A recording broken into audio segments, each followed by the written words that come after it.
This is Prep Period, an all-sports podcast by the Ventura County Star and the people at VCS Press.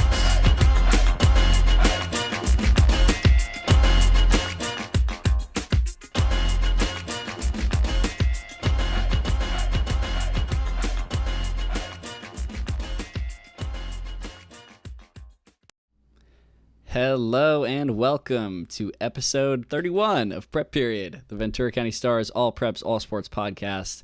My name is Dominic Massimino. He is Joe Curley. I'm getting used to this head thing now. I know which side you're on. We are sports reporters here at the Ventura County Star, coming to you not live because it's a little late for us on Wednesday evening, but it's going to be an exciting show nonetheless, live or not. Joe, how are you doing? 31 episodes and you're finally getting the hang of it. No. Hey, we gotta wait until the episode's done before we can say that. We find out I have like stadium announcer voice like last time. You needed 30 hours, not 10,000 hours.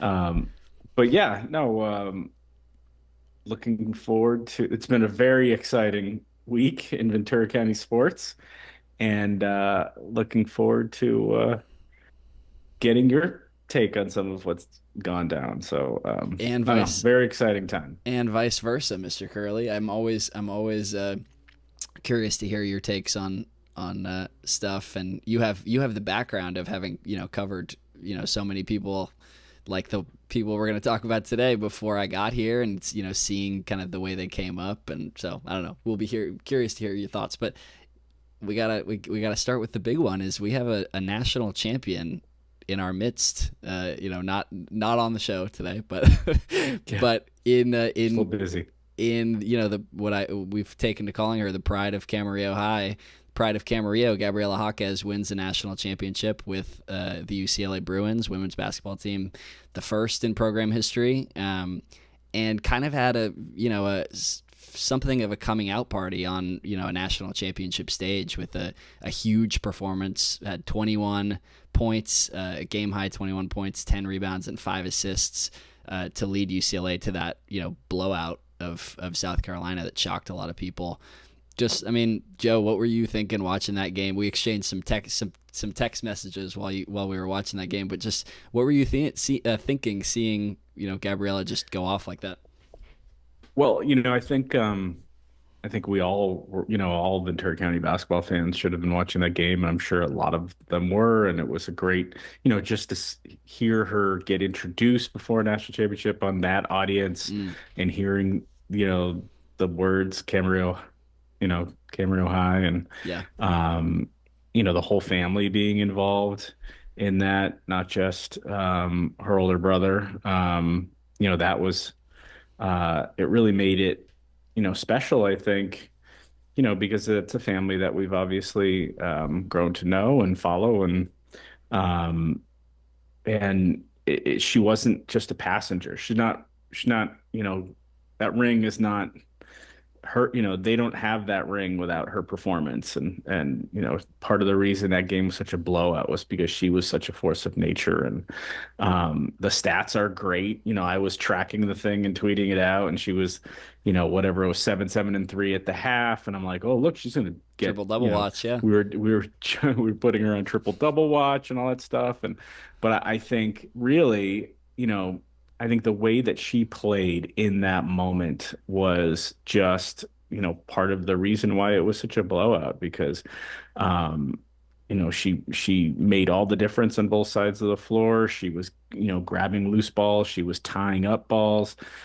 She was playing, in a moment where some of the greatest players can fold and feel the pressure and maybe not perform like themselves. She went beyond her capability. She was a better player in the bigger moment. And I think, we're going to talk about it. I think it speaks to her potential as a pro. It speaks to her legacy as a college player.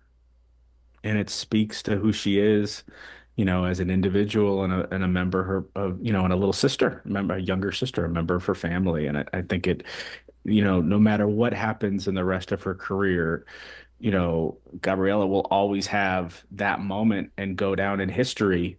And, it's one of those things that I mean, your coverage, I thought, really set the tone and was, I mean, what was the blaring headline that they had to go out and dominate?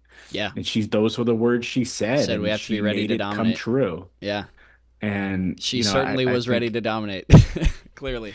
I mean, it's one thing to say those things, but to go out and then do it and make sure your team did it. I mean, it was phenomenal. And there's really, I mean, it's almost kind of, makes the hairs on the back of your neck stand up because it really is, one of the finest moments. It goes down in Ventura County lore, Yeah. that she was able to not just be part of that team, but be a driving force of that team. And, they got off the bus late. What was it, Sunday night? Yeah. Late Sunday night. In She's the what, first one off the bus. Yeah. holding the trophy. That And I was thought that awesome. was symbolic. Yeah. She brings the trophy home to Westwood. And national championships are a big deal, in those colors. And it was a big deal that, yeah, they were able to win, their first one in that program's history during the NCAA era and all that. And so, I mean, she's going down in history and, no matter what happens. So really, Yeah. can't be anything but proud for what she accomplished. Yeah, and just to what you were saying, I mean, like showing up in the biggest moment and not just not folding, but being her, the best version of herself. I was struck by just how much, despite the fact that statistically it was, her best performance of the tournament by far, she didn't do anything different than anything out of the ordinary for her game. She played her game. She just played it at the very best that it could be played. She was doing all the things that her teammates and Coach Corey Close has said is the beauty of her skill set. She was knocking down open shots from beyond the 3-point line. She was crashing the offensive glass. It's like the stuff that she's done all season and has been so key in her role to that team. She was doing that same thing. She was just doing it at 110%. She was doing it at an elite level. Some of the stats we have here from this game are pretty jaw-dropping. She becomes the fifth player ever to have 20, 10, and 5 in the NCAA championship game. The fifth player, that list includes Sarah Strong, Brianna Stewart, Shamik Holtzclaw, and none other than Dawn Staley, the head coach of South Carolina. She joins an elite group there, perhaps an even more elite group. You sent me this one, Joe. The second player ever to have 20, 10, and 5 in a title clinching game. I'm assuming this is college and professional being the two bins here. In a 20, 10, and 5 in a title clinching game with one or fewer turnovers, along with one LeBron James in Game 6 of the bubble NBA championship in 2020. That Game 6 that the Lakers won. So pretty elite history. She got to go check out LeBron and the Lakers the other night in That's right. in crypto. I was about to call it Staples Center. Back in Which the day. I would not have corrected me. given you crap for. No. But yeah, I mean, It is just what it is. just ridiculous, like a ridiculous performance statistically. The lack of turnovers is like the crazy thing. She had, I think, like kind of a tough night in the Final Four. She had like 6 turnovers, I think was a team high, and then she has very, very few in that championship game. And the quote that stuck out to me from the post game was Dawn Staley was asked about, Gabriela Jaquez puts up 21, 10, and 5 on you guys. Like, how did that happen? How big was that for UCLA in this win? And she said, and I quote, hard matchup. You come in a game, you know exactly what she's going to do, and she does it. I mean, it's hard. She's relentless. She's a relentless rebounder. She's a relentless, just championship type behavior, intangibles that's needed in order for you to win. If you don't prioritize her on the court, she's going to make you pay. She did that against us. That is high praise coming from Dawn Staley. Yeah, I mean, I think that there was the Final Four on the women's side had a lot of, a lot of credit being given when it's deserved. And I thought, Dawn Staley was on kind of both ends of that a little bit. And so I thought that was really classy from her. after they had the big moment in the semifinals, knocking off undefeated UConn and Right. all that happened with Gino Ariema and all that stuff. It was, very classy for her to do that. So, I thought I was gonna um, have the pet visitor today. You got the. so I mean, one thing that needs to be said, we were talking about this off air, is that, and we're going to talk about, I mean, she rolls from, the completion of her UCLA journey to they go to the Laker game, they're on Kimmel, they've got the celebration right now as we're recording this at Pauley Pavilion. Mm. Then the WNBA draft is early next week. Um, and I think, when you see what she's become, the reason I want Gabriela Jaquez to be on my WNBA team is because I think she's a player that that has developed into someone who doesn't have a weakness. Mm. She shot really well this year. Scores when the game comes to her, but she doesn't have to, she doesn't need high usage to contribute offensively. She's long, she defends, she rebounds, she is a really good passer. Mm. Some of those post entry passes to Lauren Betts, like the lobs that are where only she can get it. It seems like assists were real. Yeah, totally. And so I think, and it's we also talked about it's hard to not compare her to Jaime. Mm.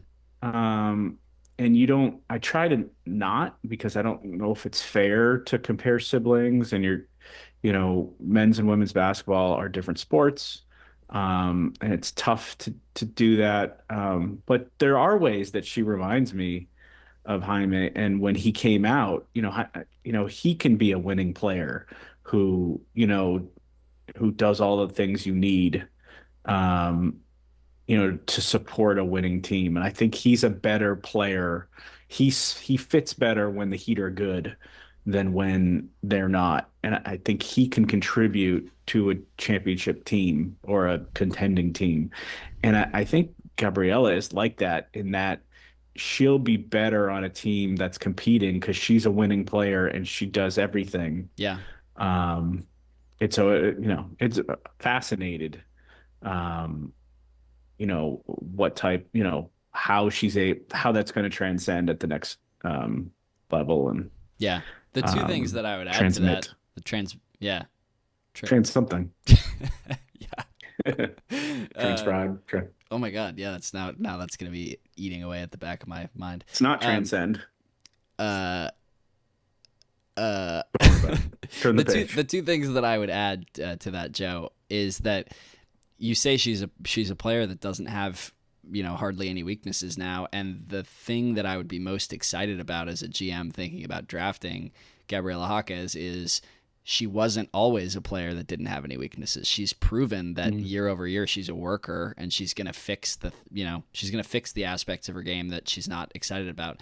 She's going to go from a 35% three-point shooter to being over 40% on the season. She's going to work on all these different parts of her game, and I think that's just something that you buy the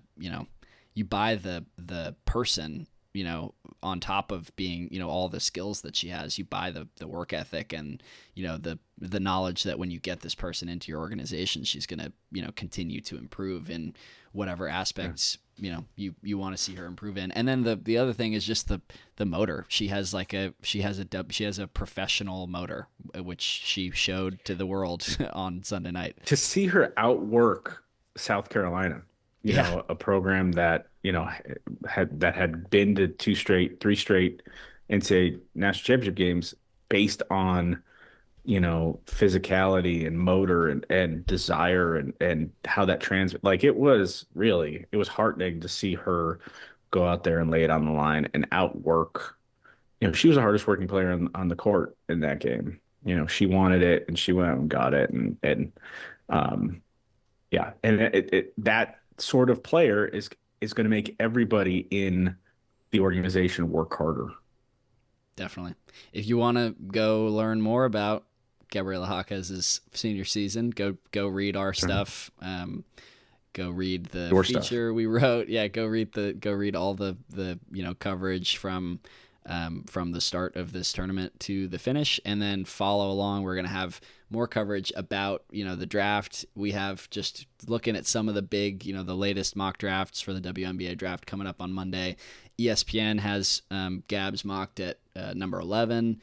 USA Today has her at number 8, the highest of any sites that I've seen. Bleacher Report has her at 10, Sports Illustrated at 9, and CBS Sports at 12. So all within a 4-pick margin. Seems pretty clear she's going to go somewhere in that window, which is really exciting. Yeah, right around number 10. So we're going to be following along with the draft. Just putting some of those picks there into story form, into word form for you guys to check out. But yeah, just super exciting and really cool. All right, so Deuce's stat of the week. Yeah, you want to do that? Let's jump ahead to some preps. Royal pitcher Dustin Dunwoody started off the regular season with a 27.2 scoreless inning streak. And I think that was actually building on that. Now that we're going to talk about Boston Bateman later on, I'm pretty sure that was close to Boston Bateman's county record for scoreless. Wow. Got to check on that. I don't think it got there. I think that was in the 30s. But anyway, he gave up his last start. He gave up a run in the first inning to West Torrance. It's the only run he's given up this season. So he's now 6-0 with an 0.21 ERA for the Highlanders. So I believe Dustin is committed to Arizona, at least verbally, right now. I think that's right. Exciting. Yeah, they Highlanders had a great year last year and are kind of continuing it on. And then why don't you while I try to find the Bateman stat, why don't you? Yeah, for sure. Well, first off, I always put this in the rundown and I never actually do it. Just real quick, just want to say, if you've made it this far into the show and you don't subscribe to the Ventura County Star, go subscribe. It's $1 for the first month. I believe that deal is still active online. Go hit the subscribe button, not only on this podcast on YouTube and wherever you're watching it, but go subscribe to read all of our work, to read the longer form stuff that is behind the paywall, that is absolutely worth paying for. That Gabriela Jaquez feature that we reported out, a lot of this great stuff. Go subscribe. You can get all of that stuff. You can get all the sports news, everything in your community that you need to know about. We're covering it in Ventura County. So go do that. And then, we had our first track poll, I think, in a little while we ran. The boys' track poll just finished. Thanks to everybody who voted. There was something like 20,000 the last time I checked, and that was still with a day to go. Congratulations to Thousand Oaks sprinter Caleb Romeo, who wins with 47.54% of the vote. That's what we call a landslide there. He's running some of his fastest times of his life right now. He ran personal bests in the 100, 10:75 against Newbury Park on the 31st, and he ran 21:53 against Westlake. These are both dual meets, which is really impressive to me. Not like a big invitational atmosphere, just out there just running fast. And he ran 48:49, kind of buried the lead. His best event, the 400 meters, county leading mark in the 400 at the Maurice Green Invitational. He's the only boy who's run under 49 seconds in that 400. So really impressive. The readers have seen it too, and so congrats to Caleb. Second place was Sterling White, the stud freshman over at Oaks Christian. Had an amazing season on the trails and cross country, and he's followed it up with some really fast times. He's run 9:07:13 in the 3,200 meters. He ran 4:15 in the 1,600, which is just under a mile, and 1:57:97 in the 800. So he's just running fast times in all the distance events. And then third place, interesting story. Micah Dickren is from Newbury Park, ran super fast last year for them. Found out he's racing unattached this season. So following in the footsteps of some of those Newbury Park guys of years past, and also Sadie Englehart, last season was racing unattached. and he's just he's gone from fast to really fast. So he had a personal best, I think, of 100 or 154 in the 800. He's run 151.89 already, the fastest by any local by like 3 seconds. So yeah, keep an eye out for him and what he's doing. Also, just another unattached racer is Alo Curtis from Ventura. Again, our girls cross country runner of the year this past season. She ran unattached her junior track season, and once you do that, once you race in those collegiate level and pro level races, you forfeit your eligibility. So she's racing unattached again this season, chasing some fast times in some of those bigger fields. But it's becoming kind of a trend over the past 5-10 years. We love those trends, Joe. 10. Yeah, I remember being at Westlake High for the Marmani League track championships, and being there for Colin Solomon's final high school meet, and him telling everybody, this is my last race. I'm racing unattached. And that was obviously those Newbury Park teams kind of were part of the post-COVID Newbury Park teams was kind of how this started, or one of the they were on the cutting edge of it, and it's continued. And the kids want to run fast, and they try to find the fastest fields. Yeah, go rub elbows with the pros and the collegiates. It's another testament to just the quality of track and field athletes in this area. But yeah, that's our boys track poll results for the top 3. Go check out. You can see where you finished if you were in it. The rest of what the readers had to say about the boys track poll, and the girls track poll went live today. So go vote. We'll get push out some social on that and get those people voting. Ventura Orthopedic Athletes of the Week: Faith Goldfield, Thousand Oaks softball junior shortstop, helped the Lancers win 2 games last week and stretch their winning streak to 3 games. On Tuesday, she was 2 for 4 with a home run and 3 RBIs in a 17-0 5-inning win over Santa Paula. And on Thursday, she had a double, an RBI, and a 2-1 win over Newbury Park in a key Marmani League game. Goldfield is hitting .367 with 4 home runs, 5 doubles, 16 RBIs in 15 games for the Lancers, who are now 8-7 overall and 2-1 in league. Damn. And then for the boys athlete of the week, we have Carson Kearney, Moore Park senior, baseball player, helped the Musketeers win 4 games in a tournament in San Diego last week.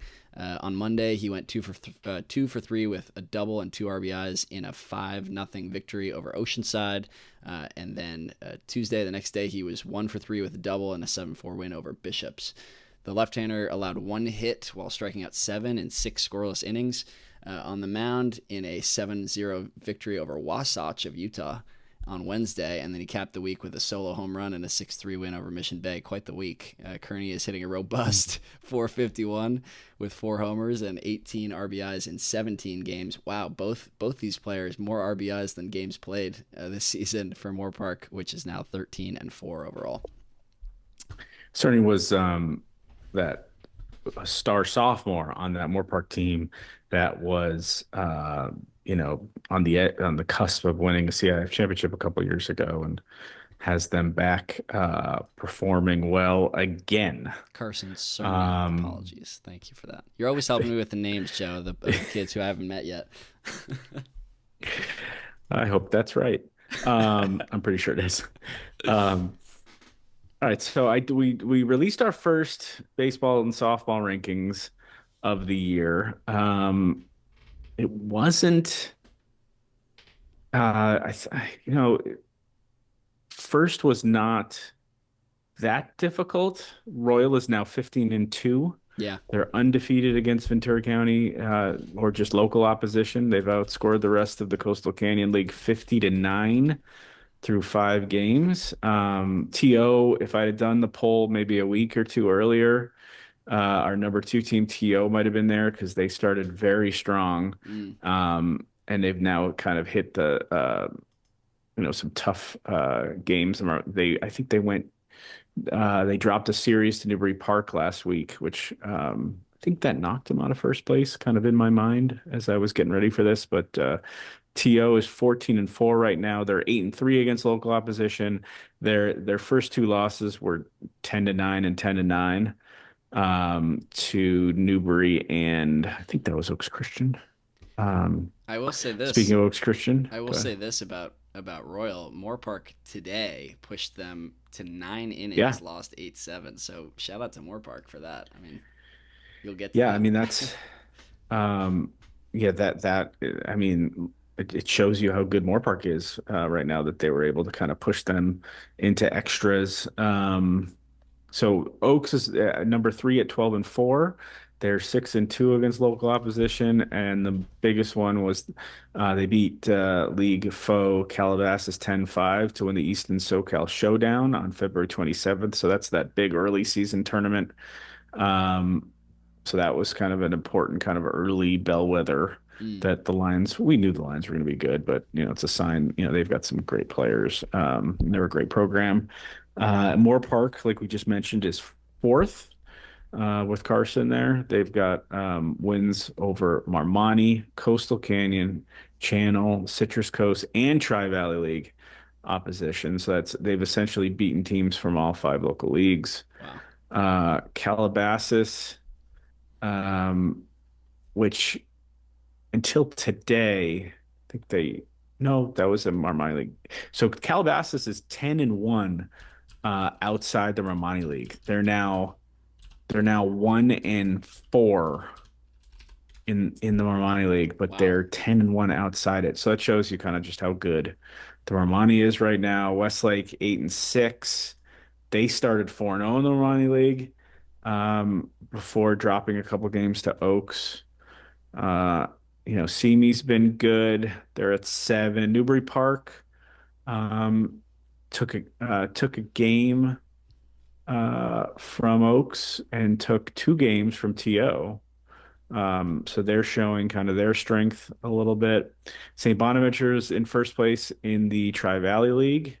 I think they won their first 5 TVL games by a 73-12 margin, so they're by far the class of that league. And then I had Wainimi and Santa Paula tied because they're tied atop the Citrus Coast League. So I thought that would only be fair. The next 5, Agoura, Pacifica, Camarillo, Rio Mesa, and Buena. So Um, just the first thing that jumps out to me in these rankings, Joe, is I mean, like we covered that battle between Royal and Simi last year in baseball, and those two teams were so closely matched. It seemed like in the games that we covered. mm, And Royal has had some staying power. It seems like probably our top team last year continues to be our top team at the beginning of this season. But I then, mean, both those teams lost talent. They yeah, had seniors that were very good. But it just shows you how good those programs are that they, like you said, they have staying power and they're um, both right back where they were last year. and then That race is by far not old. I mean, that's a really good league, right? When you have right, see me, Oak Park's been better this year too. Cam, traditionally one of the better programs in the county. So yeah, that league is just from top to bottom very strong. Like the Marmani, very strong. yeah, and then you have two of our big time teams last year were Ventura and Pacifica, and obviously Ventura had that just like insane senior class last year, right? With Yeah, Wyatt Nelson Wyla and Nelson and was Woodworth, did Woodworth graduate last yeah, year? Woodworth. He just homered. He just hit his first homer for Pepperdine, so he's Yeah, really starting to kind of make the adjustment to college ball too. So yeah, they're and I know Nelson's having a phenomenal season up in Santa Barbara. So yeah, that was a very good senior class for Ventura last year. yeah. And then we know what the Pacifica grad is doing. I saw the video you tweeted of his.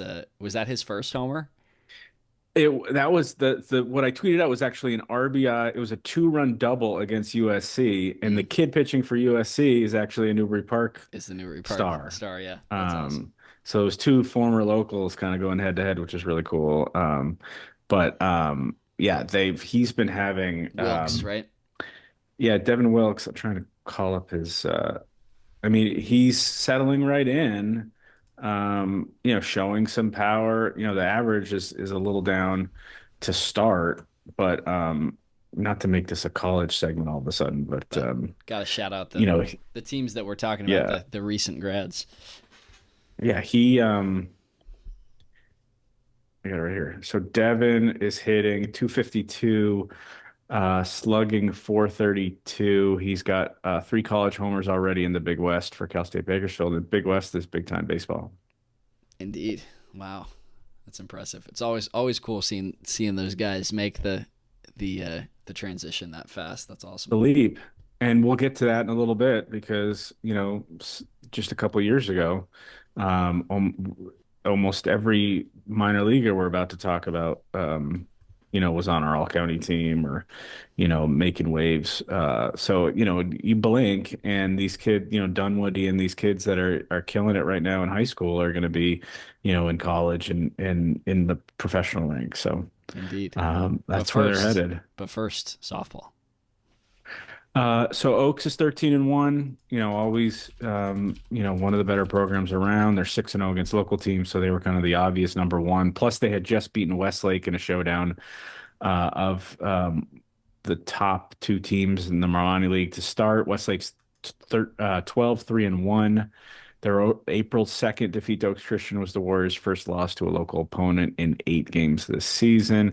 Then Simi, they're doing some kind of big things. That program's kind of been reborn. They're 14-4-2, and they're kind of playing everybody. When I do the first poll of the season, always takes me the longest because I go through every schedule and I see who's beaten who and who's lost to. And Simi has played virtually everybody who's anybody locally. So kudos to them for building out that schedule. Agora 12-7. Chargers have wins over 4 of the 5 teams in the Coastal Canyon League. So, they're playing good opponents and having success. Camarillo 11-6, always one of the better programs around. They've, like we said in previously, they've got wins over opposition from the Romani Channel, Coastal Canyon, and Tri-Valley leagues. Their loss total is a little bit higher than it's been recently. They've gotten beaten by a few teams, but they play a ton of games. They've already played 17 games. So St. Bonaventure 11-4-1. Camarillo is the Moore Park boys baseball of the softball side of things. That's right. Both just showing they can take down local teams. That's awesome. Exactly. I like this. The comment, my favorite comment of this whole poll was St. Bonaventure 11-4-1. City champs, ? The defending CIF Division 5 champion has beaten Ventura Buena and Foothill Tech this season. Some bragging rights kudos to all those programs for playing each other. Moore Park 5-4. Interesting. Only Channel Islands, when I did this, only Channel Islands with 7 games had played fewer games than Moore Park. I have to ask them what the deal is, because that was the same thing last year where they didn't play very many non-league games.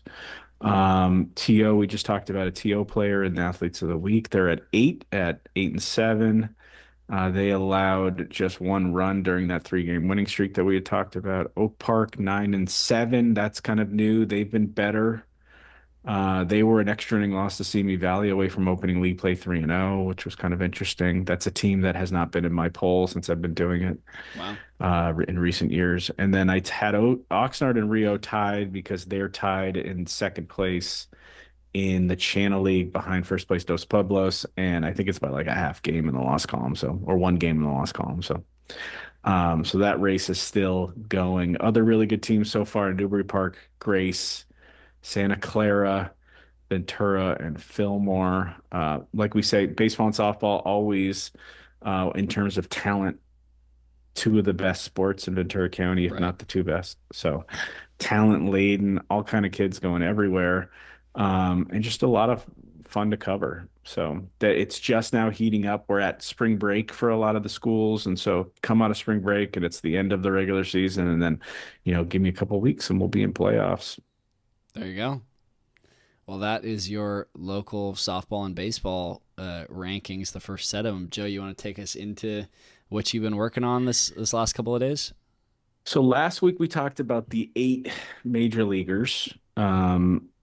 that are locals, that are in the bigs or are on 40-man rosters and are injured and out for the year. It's six major leaguers and two injured players. And then there was another 6 to 8 AAA players. That includes Ryland Thomas, Shea Whitcomb, who's actually just back up with the Astros this week for a little bit, Phil Bickford, Jake Miller from Newbury Park, um, Patrick Weigel, and Logan Gillespie. Those are our AAA players, which all we mentioned them all last week.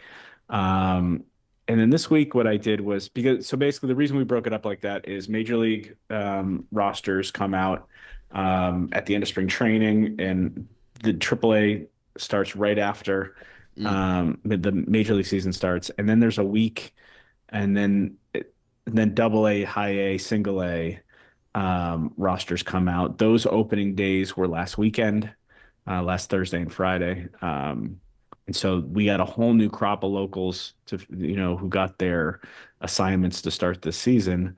And so at Double A, and Double A is interesting because you would seem to be pretty far away from the bigs. But the way a lot of it happens now is that the top prospects are in Double A, and then kind of the people who are, the depth pieces for the big leagues are in Triple A. So all of these kids are on the cusp of being, any of these kids could be the next pro, the next major league player, the next big leaguer from Ventura County. And that includes John Peck from Moore Park High, the Tiger shortstop. He's a Double A with the Erie Seawolves. He's had a great spring training with the Tigers, and former Pepperdine Star. So he's got a shot to be part of, kind of that youth movement that the Tigers have. Mets pitcher Will Watson. He's with the Binghamton Rumble Ponies. I was just gonna say, Double A. I'm just gonna see Mets. if I can get through the segment without laughing at the team names. He's an interesting. He was a star at Kowloon for his freshman year, and then he did so well, he actually went the JC route and ended up at USC and got drafted. And he's a top 100 prospect. If you go to these prospect lists, like, he's up there. So he's not just a top prospect for the Mets. He's a top prospect in all of baseball. What a cool path! What a cool path. D3 to D3 to JC that's to awesome. USC. And then Rocky's second baseman, Rock Riggio, who's one of our favorite names, obviously part of that great Thousand Oaks team with Max Muncy and Jacob Wilson. He's with the Hartford Yard Goats. Yard Goats. And so that's the Rockies awesome, Double A affiliate. He's one of these guys. We had two guys get traded at the Major League deadline last year. So these were prospects who, were so valuable enough that teams that were pushing, the Yankees were pushing to compete for a World Series, and they traded Rock Riggio to the Rockies. So, totally fitting that Rock would be a Rocky. Indeed. And it's interesting to see what's happening with Rock, because he's kind of a clutch hitter, and it's kind of interesting to see where he's going to fit positionally. He was a second baseman, obviously, with growing up in Simi and playing with TO, and I think he may be an outfielder as he progresses. We'll watch that a little bit. Vince Riley, who is also a part of those TO teams, he's with the Tennessee Smokies. He's a Cubs pitcher. He was with the South Bay Cubs last year. And then Jonathan Lavalley, who was he's a Royal High draftee of the Twins, who got cut by the Blue Jays last year, and he's 26, and he got snapped up by the Reds. So he's somebody who I think has a shot to pitch in the majors this year, because he's older, he's more experienced, he's been in the minors for a long time, and he's somebody that I think could get some major league innings this year. The big names out of this whole group, kind of the ones you kind of follow, our big draft draftees of the last couple of years. Orioles pitcher Boston Bateman, our player of the year 2 years ago in 24, I think. He pitched Camarillo High to a CIF championship. He's with the Frederick Keys. I watched his first start in high A. He was pumping mid to high 90s, using that changeup a lot. Using the slider. He looked really good against a White Sox high A team that had some really good players. So he looked really good. Shout out to the Frederick Keys. The Frederick Keys, my local affiliate team from where I grew up. You got to get a Bateman t-shirt. So he's the other player that was traded at the deadline. He obviously was with the Padres. He was like the 54th overall pick a couple years ago, the Padres, and he got traded at the deadline last year to the Orioles. We also have Jack Costello, who's a TO native with the Fort Wayne Tin Caps. He's a Padres infielder. And Chase Call, who's a Calabasas kid. He's with the Asheville Tourists in high A. He's a catcher. He's homered 2 of the last 3 games for the Asheville Tourists, which is really interesting. I think that's one of those teams that's been around a long time, I think. The other big name to mention, the big draftee, obviously Quentin Young, Delman and Dimitri's nephew, who was physically, it's funny, we cover all these sports and you stand next to, an NBA player or an NFL player, and they're just massive. And Quentin is kind of like that. Like, he is just an enormous human being who's insanely gifted physically. And he is with the Fort Myers Mighty Muscles. So he could be like the logo for the Mighty Muscles because he's just such a big dude. Obviously, Camarillo native, Oaks Christian superstar.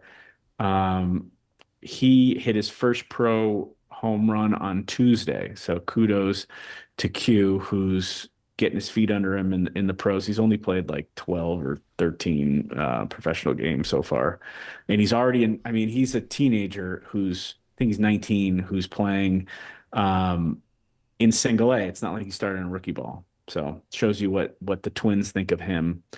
And another big piece of news is Cole Miller, who was a big award winner in the Romani League a couple of years ago at Newbury Park High. He's with single A Stockton. He missed all of last year with Tommy John. So I don't think he pitched his draft year or the year after with the A's. So it's another local with the A's. The A's are almost kind of like Team Ventura County with all their locals. So Cole Miller, just a big time arm. If he stays healthy, he's got a real chance to be a pro. The other big name locally, he didn't go to a local school, but he's a Simi native, comes from a big Simi baseball family. Tiger shortstop Bryce Rayner. He's with the Lakeland Flying Tigers. He's another kid coming off an injury. He hurt his shoulder, I think sliding head first back to the bag, or maybe stealing second last year after having a huge first month of his pro career. He was the 11th overall pick last year of the Tigers, and he's like one of the best prospects. He's a top 35 prospect in baseball. Bryce Rayner's expected to be kind of the face of Tigers franchise going forward. And coming off shoulder surgery, he's already, I think he doubled today. So it's big time that he started Harvard Westlake. Harvard Westlake's one of the top high school programs in the country. But he's a Simi kid. Another thing that really kind of interesting, kind of newfangled college deal. Charlie Somm, who was another one of these TO guys. He was at St. Bonaventure and ended up at TO with that great TO team. He's a Stanford catcher, and he had entered the transfer portal and committed to Hawaii last June. And then all of a sudden he was signing with the Toronto Blue Jays in July. So honestly, don't ask me to explain. I think it's because he was already graduated at Stanford, which was made him eligible, but he didn't get drafted. I don't know if he even had to, commit to the draft or whatever. Maybe but it's an age thing. he was going to. Not quite as crazy as what you see in the NBA with players drafted in the NBA draft returning to college basketball, but we won't get into that. Yeah. So it's a little bit of that, right? Where it's like portal, and he was in the portal, committed to Hawaii, he was going to Hawaii, and I was, nope, I'm with the Blue Jays. So he just had his pro debut. I think he went 1 for 4 in his pro debut with the Dunedin Blue Jays, which is single A. So anybody else I want to go back and mention? I just think, it's about 20 local names in the minor leagues, including a lot of players of the year. Big time we didn't even I skipped over the biggest one. So the lead of my story was Justin Campbell. Justin Campbell, who was the 37th overall pick of the Cleveland Guardians in 2022. Where were you in 2022, Dom? Sonora, California. So 2022. You know where I was in 2022? I was covering a high school baseball game in the Stockton Ports Stadium. There you go. Nice. So Justin was our best pro prospect. He's a 2019 SEMI grad who went to Oklahoma State and killed it at Oklahoma State. I remember writing a story on him throwing the first 9-inning no-hitter for the Cowboys. And he was a two-way player. He could hit and pitch. And he ended up at Oklahoma State, become, kind of, okay, I'm going to pitch. So he got drafted by the Guards, and I kept waiting for his pro debut, and it didn't come in 2022. And then 2023, he's hurt. And depending on the story, I'm trying to actually, I want to write a bigger story. Depending on the news account, he either had 2 Tommy John surgeries and a wrist surgery, or he had a Tommy John surgery, a wrist surgery. I won't even begin to try to pronounce what the wrist surgery was needed for. And then I think the other TJ was a nerve decompression, but he had a series of surgeries on his throwing arm, essentially. And he did not pitch for 4 years. He didn't pitch for so long. The photo we had to use for the story I wrote the other day is an Oklahoma State photo. I saw that. But kudos to him.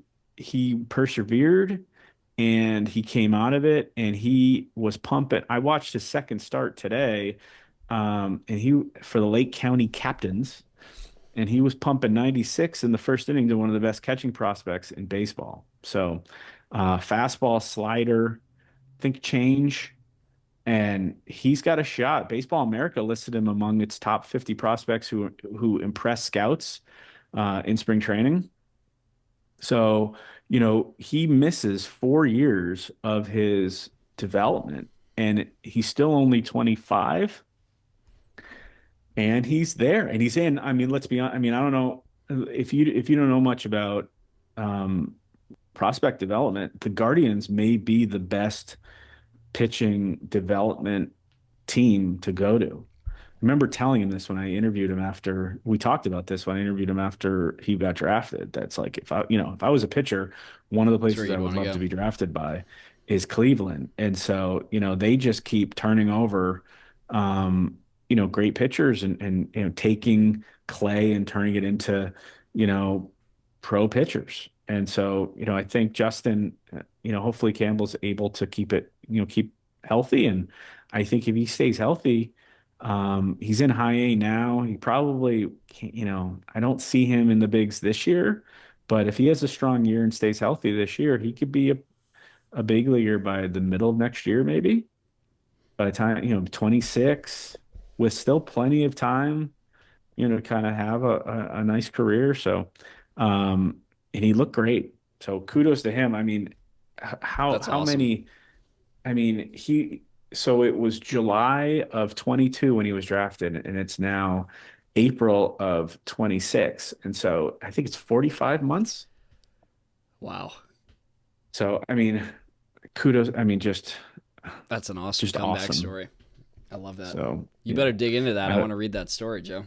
Yeah, we'll get Justin if you're watching. Get on here, man. Give me a call. And just congratulations. I mean, it's just Seriously. phenomenal to make that happen. And it's not, a lot of times you come off all these surgeries and you don't have the same stuff. And for him to, go through at least 3 arm surgeries and still be pumping 96.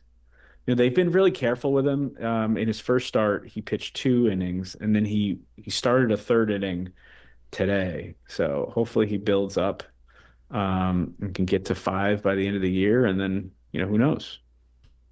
There you go, Joe. Heck of a late night show for us. We got some good stuff in here. I do some of my best work. Don't get me started. Don't get me started, man. I certainly did when I was younger. I have to tell everybody the messages I've gotten from our boss about when I file my stories, man. Oh my goodness! If he's happier than when I. If John makes it to the end of the show, he's probably gonna be having a laugh. Yeah, I mean, I'll put it this way: when you file your stories, it's better than when I file mine. So earlier the better. He loves to wake up and have fresh copy to edit, right? There you go. All right, Joe. Great job, Don. Mr. Curley. Yeah, so we got, stay tuned. Monday, we'll find out where Gabriela Jaquez is going to play her pro ball. And watch party? Let's have a watch party. Yeah, it could be fun. WNBA draft watch party? Let's do it. Throw it on the pod. And yeah, keep following along for all our spring sports coverage. Go vote in that girls track and field poll that's live now. That one should be competitive because we got some stars in there. And yeah, just keep it locked in here. Baseball and softball polls to come. Starting to go out to some games and checking out some stuff live, and looking forward to a really nice long spring playoffs. Let's go, baby. Let's do it. All right, guys. Till next time. Good night, Dom. Good night, Joe.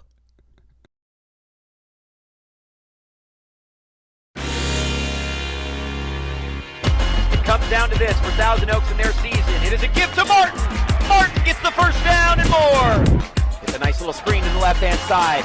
One play and see ya later. Caldera dives into the end zone. Touchdown Oxnard. What a fitting way to end that run. He's at the 40. He's at the 20. 10, 5.